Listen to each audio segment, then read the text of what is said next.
guys, welcome back to the Lounge. Bobby D here. I'm posting this video because it pisses me off. The very first recorded footage of one of our military guys carrying out actions that were worthy enough for him to get a Medal of Honor is being absolutely disrespected right now. And it's John Chapman. He is he went up on a mountain one night with a group of Navy SEALs, and I'm just going to put it very quickly. Shit went south. Chapman was shot. The SEALs left him, and they left him up there to fight all night by himself. He was an Air Force combat controller. Now, the SEALs might, I'm sure that they didn't know that Chapman was still alive. But, I mean, this guy fought his ass off. And there's a reason why I say he's being absolutely disrespected, because they've got surveillance of his actions, and the National Medal of Honor Museum in Arlington, Texas is having a grand opening March 25th, 2025. He is not going to get his recognition at the Medal of Honor Museum. A lot of people are saying that it's political. Naval Special Warfare Operations is blocking it, things like that. I don't care what the hell the reason is. I mean, the guy, he fought, he fought like nobody's business. There's a petition right here to demand for John Chapman's full exhibit in the National Medal of Honor Museum. And I'll just read it real quick. We ask the National Medal of Honor Museum to revise their decision to not represent John Chapman's sacrifice and deeds among their exhibits. The museum's choice to honor Britt Slavinsky, that's one of the SEALs that left, without acknowledging John Chapman, appears influenced by politics and seems like an extension of the Naval Special Warfare's efforts to diminish Chapman's contributions. It must be noted that John Chapman, only the second recipient recorded during his actions, John Chapman is actually the first, but is an invaluable source of historical authenticity. The omission of this crucial element from the exhibits is an ill-conceived misstep and a disservice to Chapman's memory, to his bravery, and to the sacrifice he made for the nation. Please revisit this decision and consider paying fitting tribute to John Chapman in one of the 200 exhibits. They've got 200 exhibits, and they can't give John Chapman one. I mean, it's absolutely nuts. And again, this National Medal of Honor Museum, it's opening in Arlington, Texas on March 25th. So just a couple of months from now. Who is John Chapman, and what did he do to earn it? I'm actually gonna play the video of John Chapman. A U.S. Air Force combat controller, and the SEALs are attempting to rescue their lost teammate. You'll watch Chapman's heroic actions as he saves the lives of his entire SEAL team and then another 18 members of a quick reaction force, earning America's highest award, the Medal of Honor. Chapman and the SEALs exfil their MH-47 helicopter. John is the second individual to exit and immediately moves in the direction of the summit. He can be seen moving off to the right of the screen, alone. The team is taking heavy fire from every direction, as indicated by the arrows, as Chapman begins engaging targets. You can see spent cartridges ejecting from his M4. Chapman then begins closing with the enemy, forcing his way upslope in knee and thigh-deep snow. He is constantly under fire as he does this. Chapman's team leader begins to close on Chapman, following his trail through the snow. The dark mass above Chapman is a fortified bunker containing 2 enemy fighters, each armed with AK-47s, who are firing down on the team in the darkness. This bunker will come to be known as Bunker Number 1. To the left of the tree and Bunker 1 is another gray mass. This is a rock outcropping that came to be called the Boulder. Between Bunker 1 and this boulder can be seen the body of slain SEAL Neil Roberts, the man Chapman and the others are attempting to recover.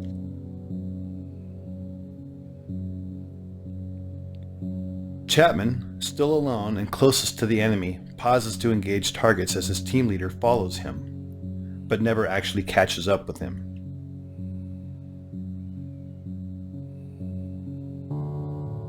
Chapman, on his own, now makes the decision to charge directly into the enemy bunker, despite withering point-blank fire. Chapman, now literally on top of the enemy, engages the two combatants and kills them, saving the lives of the remaining SEALs. He does this from a distance of no more than 10 feet. These actions by themselves earned him his first Medal of Honor. He then climbs into and takes control of the bunker. Having cleared the immediate threat, Chapman is then joined by his team leader in Bunker 1. You can then see Chapman and his team leader engaging the next bunker, known as Bunker 2, which is situated to the left edge of the screen. This bunker, manned by a handful of Chechen and Uzbek fighters, also contains a heavy PKM machine gun, hand grenades, and rocket-propelled grenades.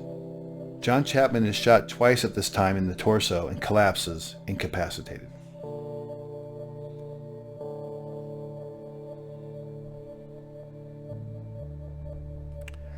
I just want to pause that real fast. Does that not look like a face? I'm just going to back it up just a minute. A nose, eyes, and a mouth.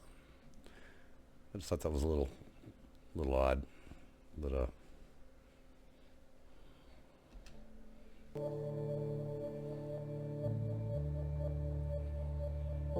You are now looking at a new angle, and at the left of the screen can be seen the two-man fire team and team leader on top of the boulder. Just below it is Bunker 1 with the mortally wounded Chapman. One SEAL can be seen firing his modified M60 machine gun from the hip into Bunker 2 on the right side of the screen until he is struck by grenade shrapnel and tumbles 10 feet off the top of the boulder, collapsing at the feet of his team leader, thus setting off a chain of events that would lead to the SEALs abandoning Chapman on the summit. The wounded SEAL and the team leader can be seen conferring about his injuries. Moments later, the SEALs decide to retreat from the summit because their position is untenable in the face of continued massive enemy firepower. They can be seen moving toward the right side of the screen and passing the body of Neil Roberts. Unfortunately, the SEALs do not pass John Chapman, who is above them and inside Bunker 1. This angle shows three SEALs in a triangle. The larger black heat signature is a smoke grenade. Just to its left is a donkey and dead Al-Qaeda fighter killed by Chapman. The steepness of the mountain can be seen as the SEALs begin to slide down the near sheer face.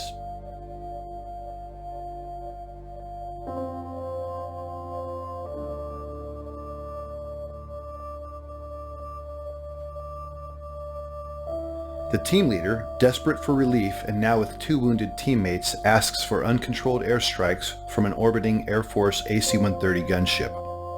The impacts you see are from 105mm howitzer rounds being fired onto the ridgetop in order to save the remaining SEALs. Because neither the SEALs nor gunship know Chapman is alive, he is experiencing these detonations from his position. At approximately 5:20 in the morning, Chapman recovers and begins to engage the enemy. Bunker 1 is on the right side center of the screen and Bunker 2 to the left near the screen center. It will never be known what caused his incapacitation and recovery. Of the two rounds that originally wounded him, at least one was mortal, and at this time he is experiencing severe blood loss and shock. Despite that, he begins his one-man stand against 24 enemy combatants. During this time, Chapman initiates a series of radio calls, many of which are heard by a fellow combat controller and teammate of his and Delta Force operators on a nearby summit.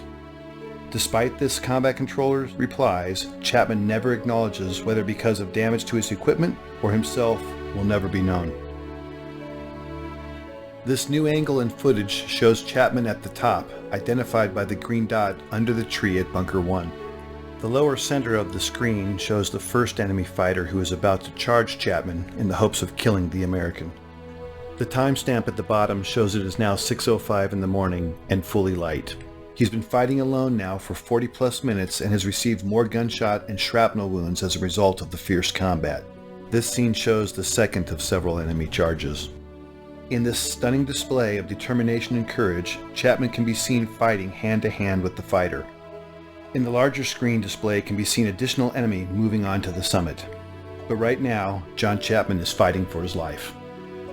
6 minutes later, in this new shot, Chapman can hear another helicopter approaching the summit. He is in the bottom center of the screen underneath the tree and can be seen in the magnified inset box as he begins his desperate final stand to save the lives of the 18 men on the helicopter. The red dots are enemy fighters. John begins engaging the enemy in multiple directions and is rapidly approaching the last of his ammunition. The helicopter contains a quick reaction force comprised of Rangers, pararescuemen, and another combat controller. It is now 6:13 and the helicopter is short final. The enemy is desperately trying to displace Chapman so they can put heavy weapons or rocket-propelled grenades in Bunker 1 while simultaneously engaging the helicopter. With the choice to save his life or the lives of his unknown comrades, Chapman makes the decision to climb out of the bunker and begin firing in multiple directions as can be seen in the inset. Suffering from as many as a dozen wounds, Chapman is in fact already in the process of dying. As he fights, the helicopter is struck by a rocket-propelled grenade and makes a remarkable controlled crash just below Chapman and the summit. Chapman, now off-screen, continues to cover his comrades as they pour out of the stricken helicopter. Some of them are fatally shot as they exit. These images, with Chapman fighting the enemy at close quarter, are the last to show him alive and in this heroic act, thus qualifying for his second Medal of Honor. Ultimately, Chapman would expend all but the last few rounds of his ammunition, until, finally, after 16 bullet and shrapnel wounds, Chapman succumbs when he is shot through the heart. We will never know his final thoughts or words, but what we do know is his decisions and actions single-handedly saved the lives of 23 comrades. For more information about John Chapman's amazing story and the details about this mission, visit danschillingbooks.com or your favorite book retailer to obtain a copy of the Chronicle of his life, Alone at Dawn. You know, for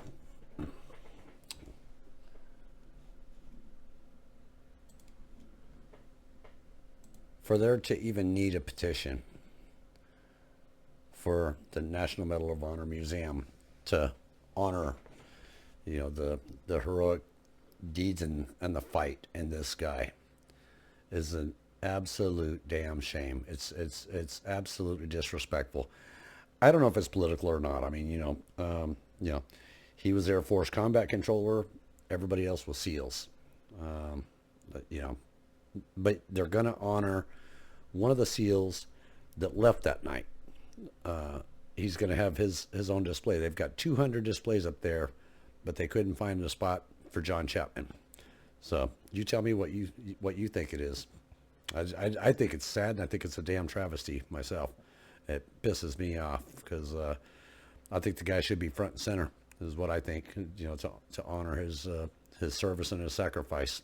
And I know he saved lives. You know, lives of his fellow soldiers.